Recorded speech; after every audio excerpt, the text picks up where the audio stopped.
Hello viewer, কেমন আছেন সবাই? আশা করি সবাই ভালো আছেন। আপনাদের মধ্যে হয়তোবা অনেক সময় দেখা যায় যে কোনো একটি ইমেজ আছে এবং ইমেজে অনেকগুলো টেক্সট আছে এবং আপনি চাচ্ছেন যে সেই টেক্সটগুলোকে কপি করার জন্য। আজকে আমি আপনাদের সাথে শেয়ার করব কীভাবে আপনি চাইলে গুগল ড্রাইভের মাধ্যমে সেই ইমেজে যে টেক্সটগুলো আছে সেগুলোকে কপি করতে পারেন। সো আপনাদেরকে সম্পূর্ণ ভিডিওটি দেখার জন্য আমন্ত্রণ জানাচ্ছি। চলুন তাহলে দেখে আসি কিভাবে আপনি ইমেজ থেকে যে টেক্সট আছে সেটাকে আলাদা করবেন। ফর এক্সাম্পল, আমার কাছে এখানে একটি টেক্সট ইমেজ আছে এবং আমি চাচ্ছি যে ইমেজের লেখাগুলো আছে সেগুলোকে আলাদা করব। লাইক হয়তো বা এই লেখাটিকে আপনি মাইক্রোসফট ওয়ার্ডে বা এক্সট্রা বিভিন্ন কাজে ব্যবহার করতে চাচ্ছেন এবং সেটি কিভাবে করবেন। আমি এখন আপনাদের সাথে শেয়ার করব কিভাবে গুগল ড্রাইভের মাধ্যমে আপনি চাইলে এই লেখাটাকে আলাদা করতে পারেন। সো আমি আমার যে গুগল ক্রোম ব্রাউজারটি আছে সেটা ওপেন করছি। আপনি যে ব্রাউজারে থাকুন না কেন, আপনার যে জিমেল অ্যাকাউন্ট আছে সেটি আপনাকে লগ ইন করতে হবে। ফর এক্সাম্পল, অলরেডি আমার জিমেল অ্যাকাউন্টটি সাইন ইন করা আছে। এখানে এই যে আইকন, গুগল অ্যাপস আইকনে ক্লিক করলে আপনি পেয়ে যাবেন ড্রাইভ। সো আমরা জাস্ট গুগল ড্রাইভটি ওপেন করব।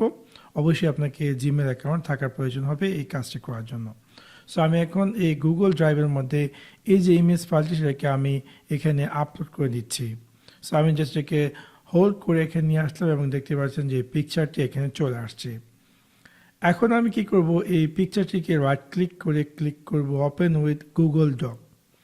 এবং যখন আমি গুগল ডকে ক্লিক করব, এই সম্পূর্ণ ইমেজটি গুগল ডকের মাধ্যমে ওপেন হয়ে যাবে। এবং এই গুগল ডকের মধ্যে স্পেশাল ফিচার্স হচ্ছে যে যদি আপনি কোনো ইমেজকে ইনপুট করেন গুগল ডকে এবং সেটি টেক্সট আকারে দেখাবে। এটা হচ্ছে আপনার মেন ইমেজটি এবং মেন ইমেজটির নিচে দেখাচ্ছে এই যে লেখাটি সেগুলো টেক্সট আকারে। এখন আপনি চাইলে লেখাটি যে কোনো স্থানে কপি পেস্ট বা যা প্রয়োজন সেটা করতে পারেন। অথবা আপনি যদি চান যে এই গুগল ডকুমেন্টটিকে ডাউনলোড করার জন্য মাইক্রোসফট ওয়ার্ডে, সেক্ষেত্রে আপনি চাইলে file, download, Microsoft word format এবং এই গুগল ডকুমেন্টটি মাইক্রোসফট ওয়ার্ড ফরম্যাটে ডাউনলোড হয়ে যাবে। যদি আমি এখানে শো ইন ফোল্ডারে যাই এবং আমি এই ফাইলটিকে ওপেন করি, আপনারা দেখতে পাচ্ছেন যে এই ফাইলটি গুগল মাইক্রোসফট ওয়ার্ডে ওপেন হয়ে গেছে এবং এখানে আমি দেখতে পাচ্ছি যে ইমেজটি এবং এখানে দেখা যাচ্ছে যে টেক্সট লেখাটি।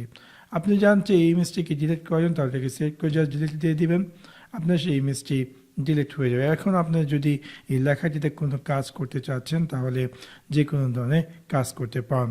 সেভাবে খুব সহজে আপনি চাইলে গুগল ড্রাইভের মাধ্যমে যে কোনো ইমেজের যে লেখাগুলো আছে সেগুলোকে কপি করতে পারেন বা সেগুলোকে কনভার্ট করতে পারেন মাইক্রোসফট ওয়ার্ডে বা টেক্সে। সো আশা করি আপনাদের ভিডিওটি ভালো লেগেছে। যদি ভিডিওটি ভালো লেগে থাকে অবশ্যই লাইক এবং শেয়ার করতে ভুলবেন না। Thanks for watch my video. See you next one. Peace.